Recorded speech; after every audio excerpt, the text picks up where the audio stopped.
2007 সালে রাজনৈতিক পট পরিবর্তনের পর হত্যার উদ্দেশ্যে গ্রেফতার করে নির্মম নির্যাতন করা হয় বিএনপির ভারপ্রাপ্ত চেয়ারম্যান তারেক রহমানের উপর। 2008 সালে কারাগার থেকে মুক্তি পেয়ে চিকিৎসার জন্য যুক্তরাজ্যে যান। এরপর থেকে দীর্ঘ 18 বছর সেই দেশেই আছেন তিনি।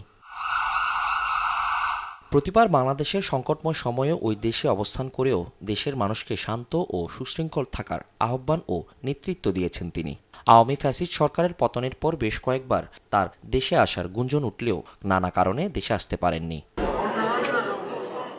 শুক্রবার রাত 9:30টার দিকে রাজধানীর গুলশান কার্যালয়ে বিএনপির স্থায়ী কমিটির জরুরি বৈঠকে তারেক রহমানের দেশে আসার বিষয়টি নিশ্চিত হন দলটির শীর্ষ পর্যায়ের নেতারা। পরে গণমাধ্যমকে বিষয়টি নিশ্চিত করেন বিএনপির মহাসচিব মির্জা ফখরুল ইসলাম আলমগীর। আমাদের দলের ভারপ্রাপ্ত চেয়ারম্যান, কোটি কোটি মানুষের সবচেয়ে প্রিয় মানুষ, যিনি দীর্ঘ প্রায় 18 বছর ধরে নির্বাসিত অবস্থায় রয়েছেন, আমাদের সেই সংগ্রামী নেতা 25শে ডিসেম্বর আমাদের মাঝে এসে পৌঁছবেন। বিএনপির মহাসচিব জানান, দীর্ঘ 18 বছর ধরে নির্বাসিত অবস্থার অবসান ঘটবে এবং বাংলাদেশ পাবে তার কোটি মানুষের প্রিয় মুখ তারেক রহমানকে।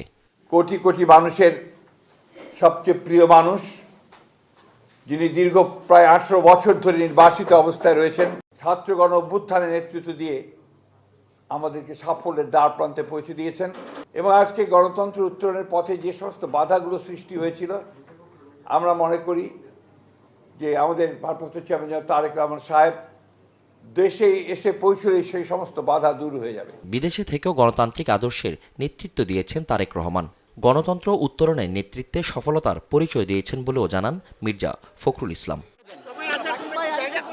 ফজলে আদিত্য, দেশ টিভি, ঢাকা।